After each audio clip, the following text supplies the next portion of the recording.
Yeah, I was talking about, see, here's where budgeting comes in. And budgeting has been a sore spot for me for years because I just think in terms, I don't want to budget, I just want to believe and get whatever. But it wasn't until I understood you got to be more than a conqueror over your need, or you can never reach the goal of giving everything you don't need, which is a goal for me. I want to give everything I don't need. I want to remove all limits on my giving. I want to believe God to that degree, but I recognize something. You can earn $50,000. It's anyone who knows this has gone through it or whatever. If you're earning 20,000, somehow you figure out how to survive or whatever on 20,000. Then you earn 30. Somehow, now you're living on all of 30. If you earn 40, you're living on all of 40. If you earn 50, you're living on all of 50. If you get to 60, you'll be living on all of that.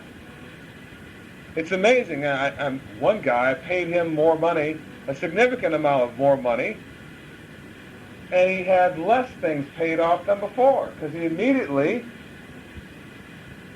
I'm like, how can you not have paid your whatever when you have this much more every check than you had before? But I already know the answer. Greed. Or, well, discipline at least, or he didn't, maybe it's that rubber band, now I can just spend on this, you think. But what happens is people spend to the limit of what they have and then some.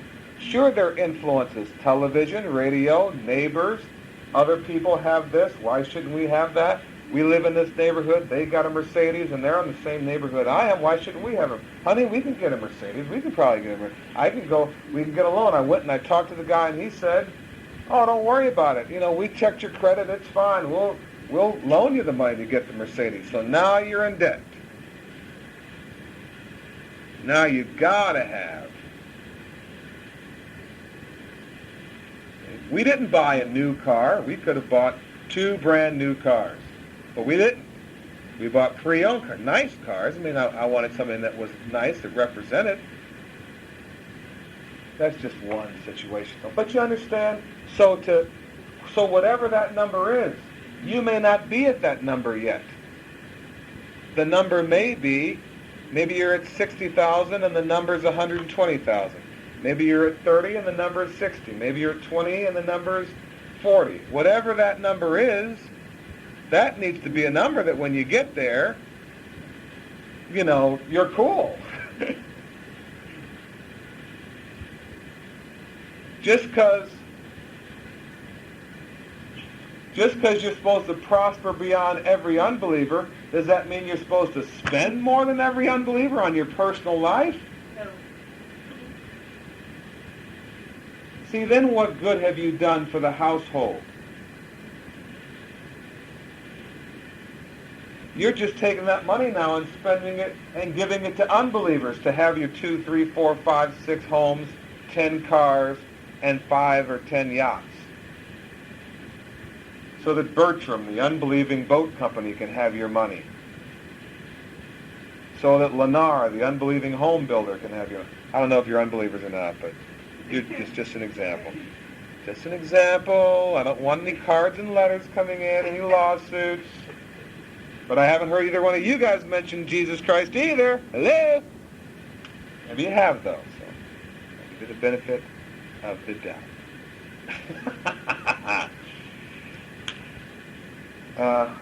Right? See it? So you determine, you set, okay, this is where men, this is where our family, my family, would be blessed. Earning this amount, living in this type of home, having this kind of vehicle. I would suggest home paid for. Why? Why do you have to have a mortgage? Why do you have to have that debt? Who says you have to? Let the unbeliever have mortgages, and you hold the mortgage. Let's turn the tables around. Let them borrow from you for their home.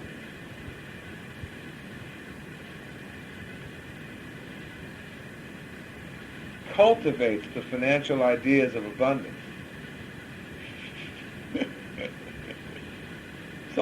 How am I going to do this, Father? Well, get to cultivate. Get your financial ideas of abundance going.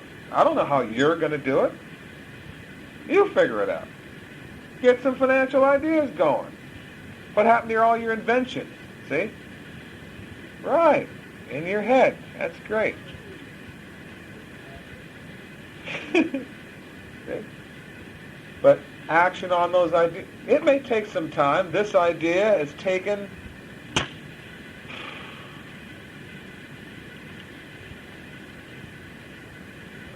how long? A year and a half? September to specifically remember September. September to now. For, a lot of times nobody believed it would work that way. And one whole situation had a whole falling out with fellow believers. Over, well, we're going to do the same thing, only, We're not going to do it illegally. Yeah. So they didn't do it at all.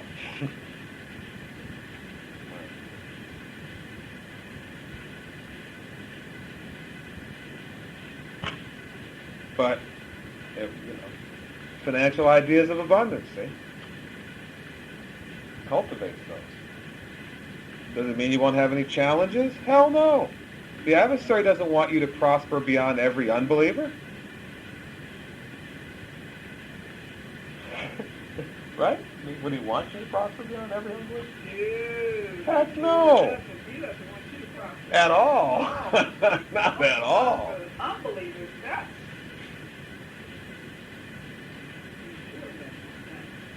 So, yeah, sick and poor. Absolutely. So, see that? So now you've got this under control. You're more than a conqueror over your life.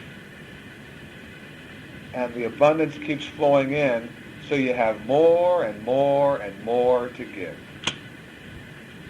Otherwise,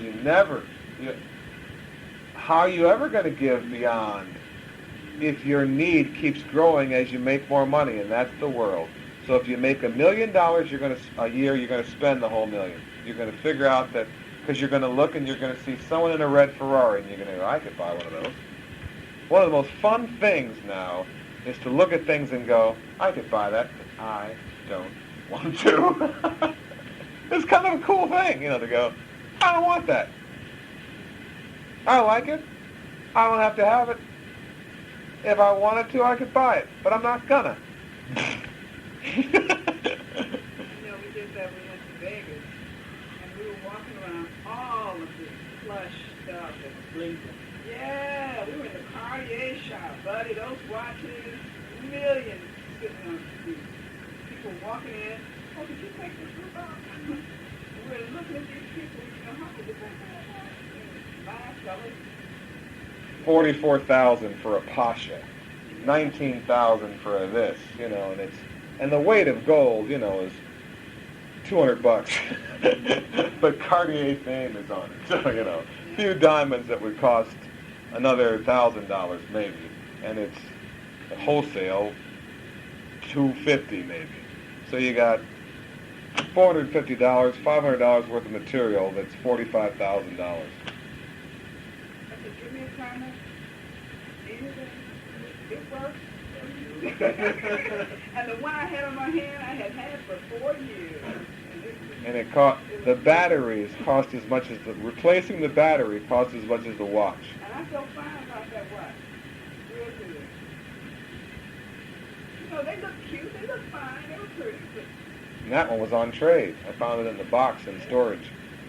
She just has no trip about watches.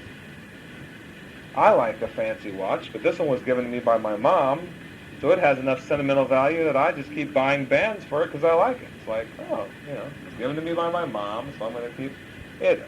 She got it from Fingerhut, so it probably cost her 5 times more than it's worth. Or it cost her $100, and it's a $20 watch. But you understand, we don't have to be caught up in that. Now, if you want, if it would really bless you to have a certain watch, a certain ring, a certain diamond, a certain this, a certain that, and that will bless you, and it's within your budget of what blesses you to live on, praise the Lord. It doesn't mean your budget has to stay stagnant, where, okay, it's 100,000 this year, and it has to be 100,000 for the next 5 years. But if there's no limit on your giving, how many things do you think you're going to actually have to spend on? Think about it. How much is God just going to drop in your lap then, when your giving, your action of believing, is unlimited? This is great for anybody, man. But I appreciate that. I appreciate you saying that. Just a couple of tiny things that happened. It was such a blessing, but when people donated food to the fellowship, it was just super cool. I mean, I didn't expect anybody to do that, but that was like $60 or so that we got to keep there in the fellowship, but somebody gave us food. It's just cool how that thing kind of dropped in your lap like that. Great. When you're walking in the love of God, remember, you don't have to covet anything. You don't have to earnestly desire. When you need whatever it is, it'll be there. So it's just getting to that walk in the love of God, putting no limits on our giving. So wherever we are now, we move toward that. But that's how you can get to giving all that you don't need. You've got to have discipline and control over how much you really need. Set that in your heart and mind for your family. Discuss it together. Okay, well, where do we really want to live? What would bless us? What kind of home? What kind of lifestyle? Do we want this? What kind of that? If you want children, then budget in for children. But how much does it take? Well, how do you find out? Well, you find out from people who've had kids. I think there are probably books on this subject by now about how much it costs to have a kid and take care of the kid and all that stuff. So you budget that in. Okay, with the kid, perhaps we need another $60,000 a year in addition to what we have, so our kid can have the best and be blessed. If we're going to have another, perhaps we need another $60,000 in addition to that, whatever that number is. I don't know, but whatever it is, if it's 100, if it's 60, if it's 120, if it's 240, if it's 300,000. What difference does that make to God? Because God promised to supply all your need. Well, what is it you need? So you get your need and your want parallel, and then you start that process of believing God, tithing, windows of heaven, floodgates are open of prosperity. He cultivates the financial ideas of abundance. Next thing you know, this happens, and then that happens. I was reading an article about a couple that, those bags of pre-made salads? There was a couple that graduated from college, decided to farm for a little bit before they got into a serious business. They were going to just do that for a little while. Someplace, and they started for their own benefit. They just bagged salads because they were busy, and then at the end of the day, they could just open a salad bag, dump it in, and there was their salad. They didn't have to prepare a salad every night. But there was an organic garden, and the reason they did it organically on this farm was so they wouldn't be, because they wanted to work it, would actually get their hands in the soil. They didn't want to breed fertilizer. It was no great spiritual reason. I don't want the Zen dude guy. It was just that was that logical. So they went from that to Costco started carrying the place that they were working with. Something happened where it closed down, and so they had all these bags of salads prepared somehow, and they started taking them and selling them around. And next thing you know, Costco is having them, and other places are having them. They could have been duplicated by anybody, but because they went organic, they had a niche that they were able to hold on to. If they had been conventional, the big boys just wiped them out. But since they were organic, at least that's their perspective on it. Now, how did something like that happen? How did that financial idea of abundance happen? I don't know if they're Christians or if the adversary was helping them out, but the point being, something as simple as that turns into a multi-million-dollar business. I forget the numbers now. I think $360 million is the what their farm now is producing. Well, with the cost of organic produce, it's, of course, it's just gone on a tear. But you mean God's child. It's you who love God enough to spend time here in His Word, sitting for hours, listening to His Word, considering His Word. God doesn't have enough great ideas for you and I to prosper abundantly and have everything that would bless us.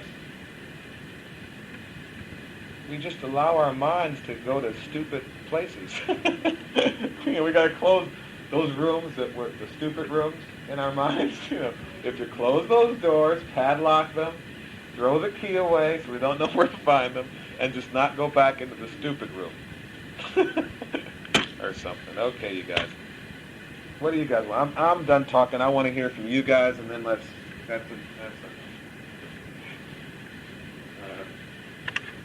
it could be on tape or off tape. I don't care. You can talk till the tape runs out or whatever you want to do. Well, on the subject of budgeting and outlining, really what you require in your life to be blessed and get things done,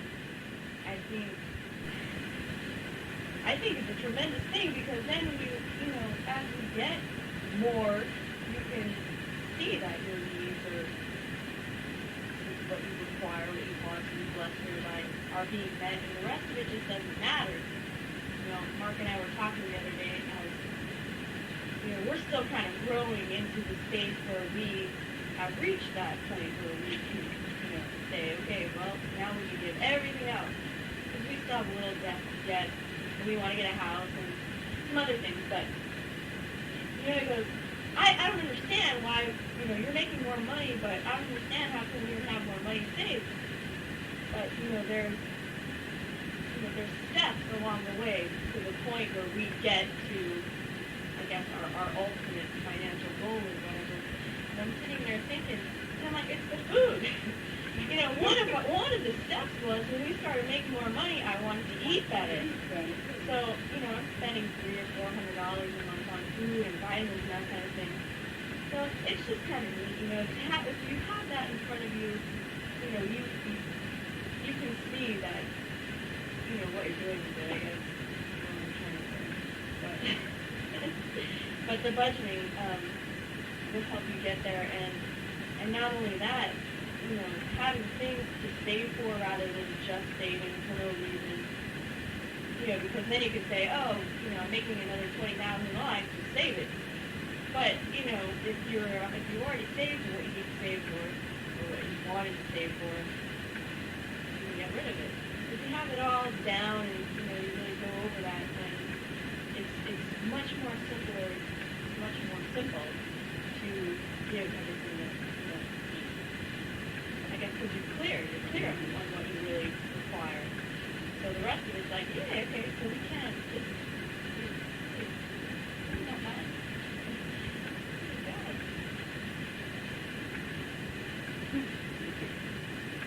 And the other thing I wanted to comment on was that each member can supply what the rest of the body needs from His abundance.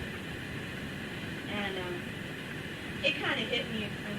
We only have a couple of people coming for our fellowship, but I started to come around to the thought that well, maybe we're going to have to start asking for some help when the class starts. But instead of doing that, I could just need to supply myself. What I like to do is send to the home front, New Dynamic Church, and be able to support a lot more people than just 3. But so I'm just thinking, it's possible for each member to supply what the rest of the body needs, not just 3 little people or 4 little people. Just kind of go. I'm kind of excited. Can you wrap it up with it? Yes. All of it will come back to the That's what I was saying. That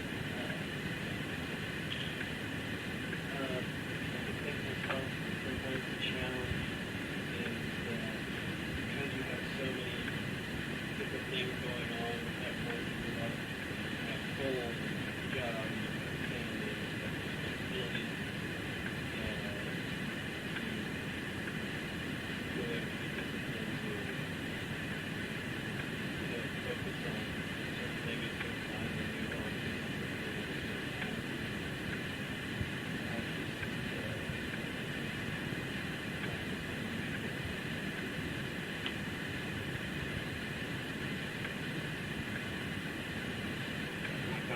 But the tide of the night black and blue from seeing.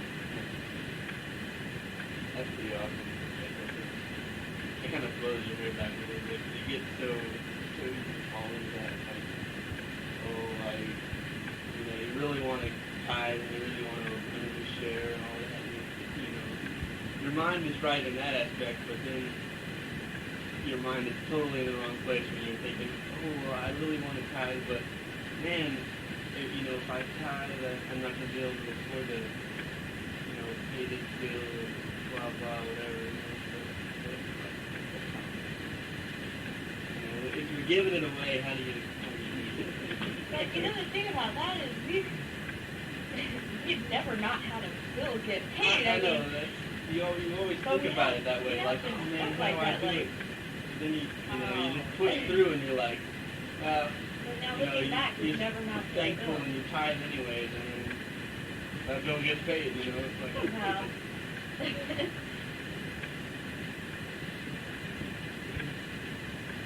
So now you still have some. Right.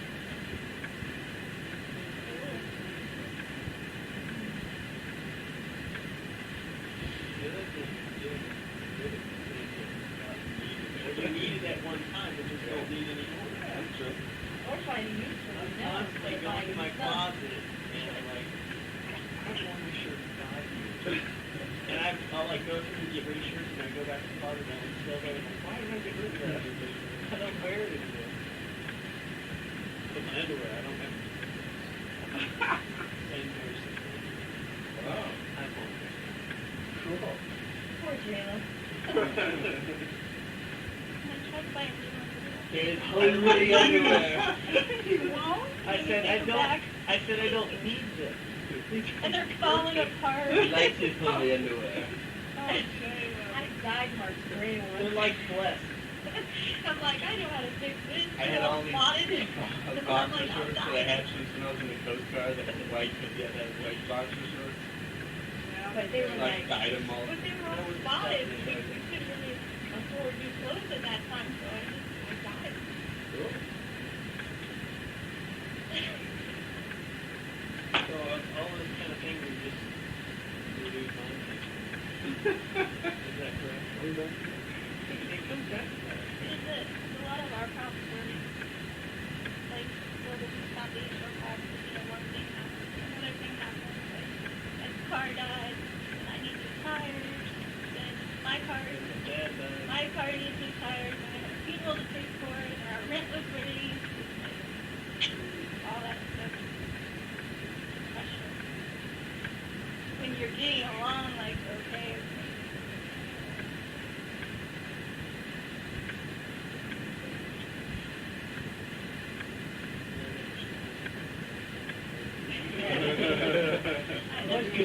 Trust me, I was like, okay, we give him a boom.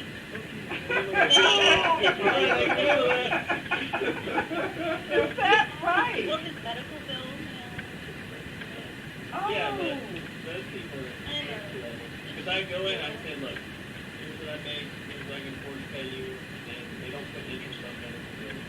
And I didn't want to put it on credit cards for that reason. It's like, well, if you don't take interest, then you can just wait.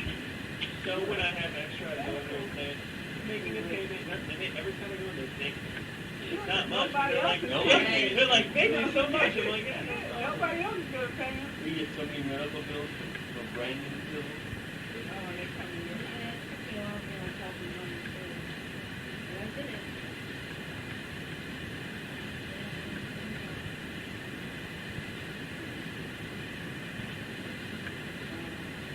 Right? I did.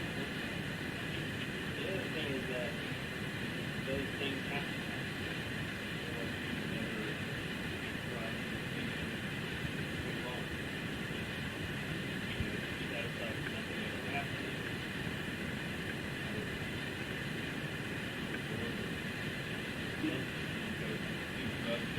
Something crazy like that. It was never, for me, it's not like a fear thing. Like I said, it's like fear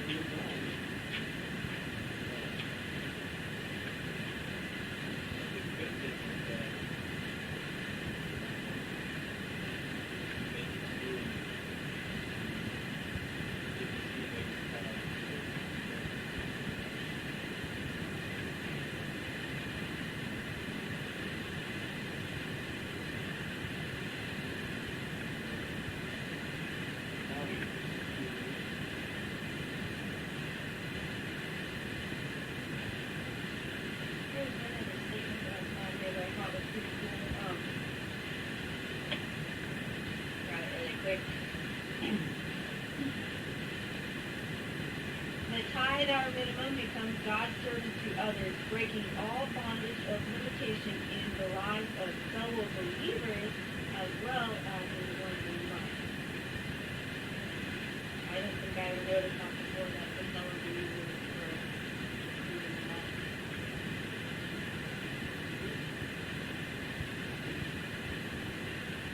I mean, I guess I always think in terms of, just doing,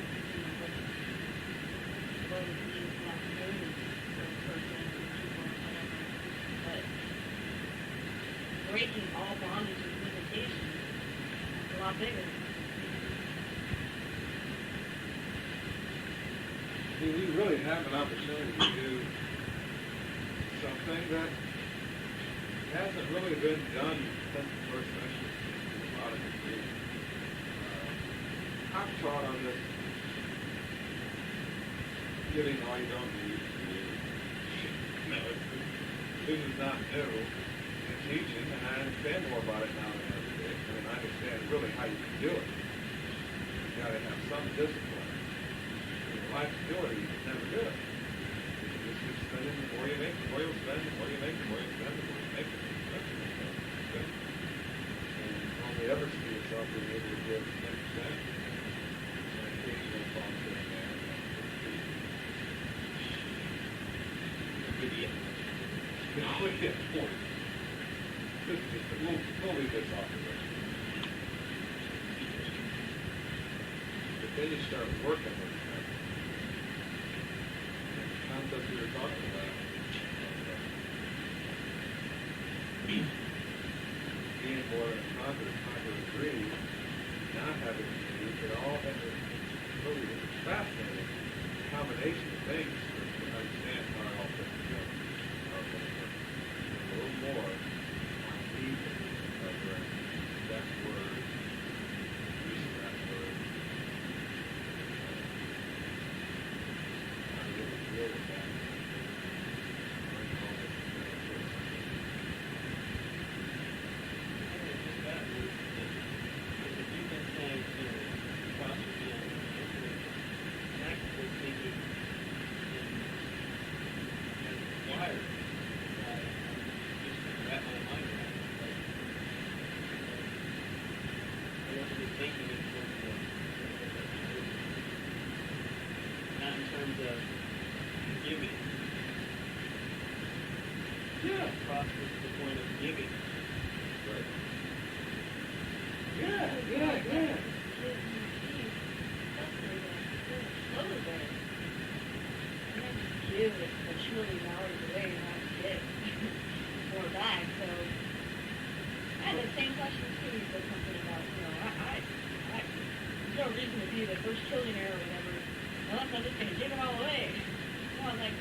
What's the point? If you're just, what's the point of prospering beyond every unbeliever? You're just going to take the money and give it to a bunch of unbelievers for a bunch of stuff. Right. The point is that you have each member. So, you could actually supply the need for anybody in the body that had a situation. Until every member of the body has his needs met, the Red Cross doesn't mean squat to me. Yeah, what is that, right? I mean, so now, not one believer has to go get a mortgage from an unbeliever. Think of the word. Where not one believer would have to go get a mortgage from an unbeliever. They can get a mortgage from a believer where there's no interest, where it's done in a godly fashion, or in certain situations, a mortgage wouldn't be necessary at all. It would be given depending on the situation. But it's there for a believer, from a believer, like food, for a God. But if I'm just going to spend it all and build $50, $60 million home for no real reason, then what's the point in having all that? It's just because if you're, without being in control, conquering your own greed, but the idea is that God blesses you so abundantly, so there's so much to give, to bless His people. There's the point. Prospering beyond every unbeliever, so you have $1 trillion. See, we're looking to not just get the word over the world, but keep it there. These pictures don't, they're not bad nor they're kind of selfish, but they don't add anything positive spiritually. Why couldn't it be painting by a believer that adds something spiritually positive to a room? There are hotels all over the world. Why couldn't we sponsor some wonderful believer artist? Maybe it's a believer who wants to become an artist. We go, great. They're dedicated to the Lord. They're faithful. They're committed. And so now we send them to school. And now that believer becomes the artist. And then we help them get the contract with all the Western hotels. I had a believer. Got a big contract with hotels. But somebody argued on houses. We're done by believers that got some big contracts with hotels. Music. Movies. See, Brokeback Mountain. It's okay. Have Brokeback Mountain, but then have one guy get delivered from homosexuality, become a born-again believer, and go witness to his buddy. Now, sure, you anger all the homos that don't want to get delivered, but what about those that go, wow, there's all that emotions in there, all that stuff's in there, but now you have the result is they're born again in God's Spirit, they're delivered, they're living a real life. What can be done with that kind of, those kind of finances? Lots of royal tapestry with shirts with word on it. Shops, nail shops where, there's word music being played in the background instead of just crap. Where there's word pictures on the walls, where people are sharing the word, speaking the word. All kinds of things. Airlines, where the movies that are shown are positive, or where the channels that you listen to, you can listen to Ephesians, you can listen to Romans, you can listen to, and if you want some hard rock, okay, it's hard rock, but it has word in it. Instead of hard rock or whatever, acid rock or heavy metal. Give me heavy metal, but heavy metal with word. Megadeth is mega light. Whatever. And a bunch of Christians. Sure. I don't understand What? And what I just said was, God really loves you. Unless you know that metal lingo, you won't get that. Sure. A lot of people would. A lot of people would. Sure. Yes, you should. Yes, you should.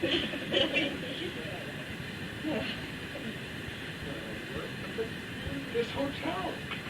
Why couldn't we be greeted at the curb with God bless you? Or if you're already a believer, you're blessed.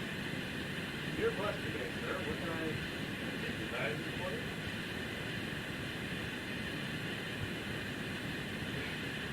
I said you're blessed today, sir. Can I take your bags for you? All of a sudden they notice that the feelings, that whatever it is, because it's the love of God just pouring. Every painting was done with the love of God. The carpet was bought from a believer operating the love of God. The furniture was designed by a believer who loves God. The pool has the words written at the bottom of the swimming pool underneath. Yeah. At the restaurant, the meals are, it's not adult, whatever. It's Apostle Paul's sandwich. Loaves and fish. Paul's favorite sandwich. Paul's fish and loaves. All blocks and schmear. There you go. Now the fashion industry changed. That whole industry. Believers designing clothes that complement female figure, rather than trying to make her look like a man. Some of the fluency in business attire, where it's cut so sharply to make a woman look like she's not really a woman, she's so hybrid. And it's just, there's a lot of stuff that can be done, that can be a blessing. It can be done with that kind of income. Because what we learned, what Dr. O taught me, was that the reason they did keep the word over the world in the first century was because they never got the word of the world. There you are with the word. But our culture, for example, believes that when you die, you go straight to heaven. So they have baseball players playing games for their dad, who's up in heaven watching them. Dad, I'm going to hit a homer for you, Dad. This one's for you. I know you're watching right now. You know, all this crap. That's culture. So we just get through teaching the dead are dead. Then there's a little baseball game. They're surrounded by people who are all believing and feeling, and the dead are floating around and they're watching. We can turn that around. Teaching of the Word, of course, is primary.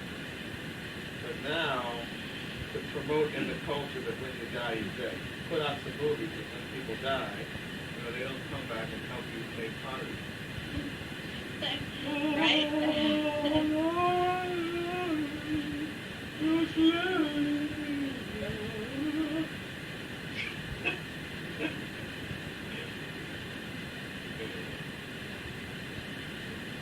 Vision, beautiful, plenty of time. If you don't do, because you've got all the time so precious, if you don't, because the world is on the move, it's not waiting for us to come around on top of the world. Sit on our butts, it doesn't get done. If we don't do it, it doesn't get done. Who else is working on? There are other people talking about God and sharing the Word and this kind of thing, but in terms of prospering beyond every unbeliever at this level that we're talking about.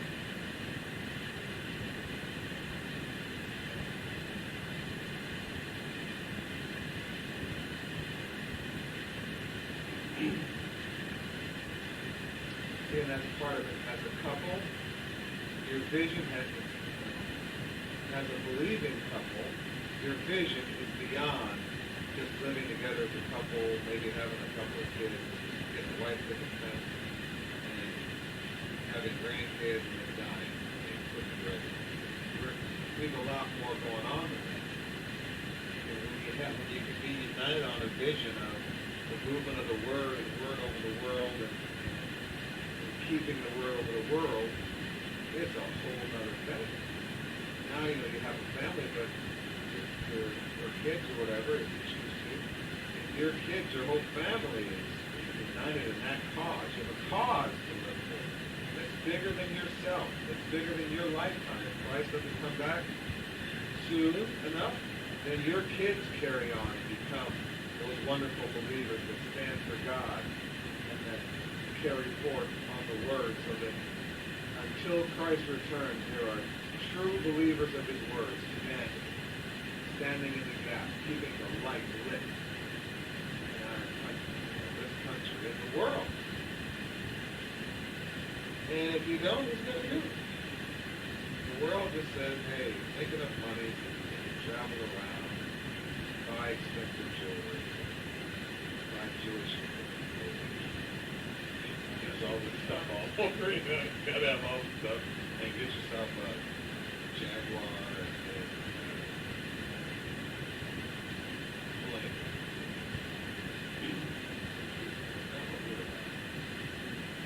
well, I don't know if you guys are hungry. It's 8 o'clock.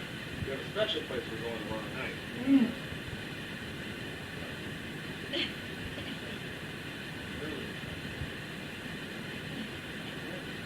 And so depending on what you feel like doing. You know, hopefully it's salad here. Downstairs. You like the way you have that thing? No. No. There's nothing downstairs that I want to see. Me, personally. You don't mean you corporate. I don't I think chose so. your chosen. So everything. I can use. Well, I guess I think we've got to read that. All right. Let's say anything else. Right? No, no. I don't think you want. Yes, you can. That's the one. I'll find out that. This will things be open and they go back. No kidding, no. Should I get to press pause now or stop? Yeah.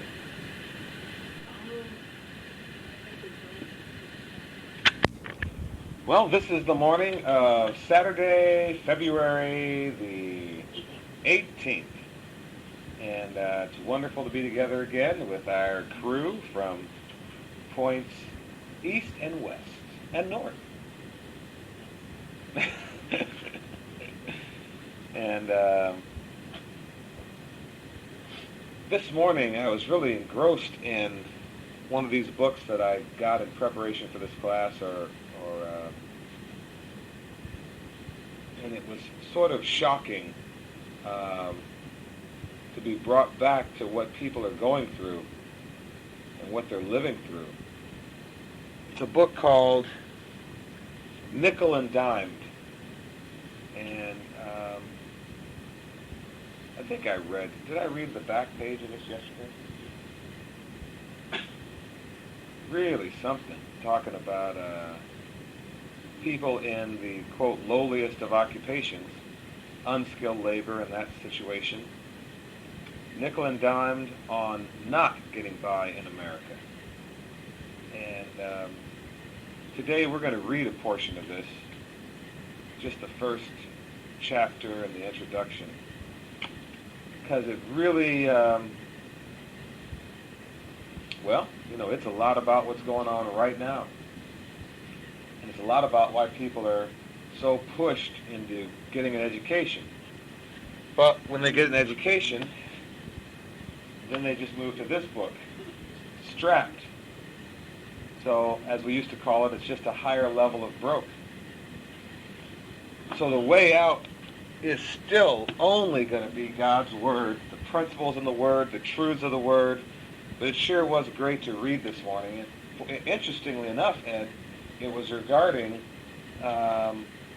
Key West, an area just outside of Key West, which we know from being down there. Anyway, after being interrupted by a phone call from housekeeping, from someone wanting to pedicure my wife. Interestingly enough, it was in the Key West area. So a lot of these places, Ed, we know the places, we know the area, we know the kind of stuff that goes on there, and it gives us a different perspective, or gave me a different perspective on what people thought about us coming down to Key West, being in the position that we were in compared to the position a lot of them were in. It really explains a lot.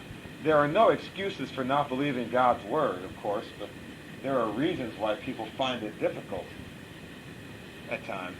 Of course, we've talked about the negative environment, but that book kind of goes into some real life negativity. We can sometimes, I know I can sometimes put the negative environment, as this mysterious, distant thing. But when you work every day in a location where you're surrounded by people that either have nothing or are going nowhere or don't think they have any way out, it's a different kind of negativity than the distant negativity when you work at home and you call the office and talk to someone who's having a bad day. You can always hang up. And once you're done, you don't see them, you don't hear them, they're not walking past your desk 5 times going, why doesn't Mr. Harris do this? Why doesn't he get that? So it's not, it's a different thing. Or, people don't dump negatives on Evelyn because she can just say, get the hell out of my office, you're fired. Or mention it to me and then I'll say, get the hell out of this office, you're fired. It's a different kind of thing when you work at a bank, for example, and people are saying all kinds of stuff that you got to deal with, or, well, I guess you're kind of away from all that in your particular situation. I can understand. So, really something. what we're handling here, the renewed mind regarding finances and this section on finances is so incredibly critical, not just for us, but for the people that we work with and talk to and minister among. Where were we? We were on page 12, I believe. Maybe we were on the side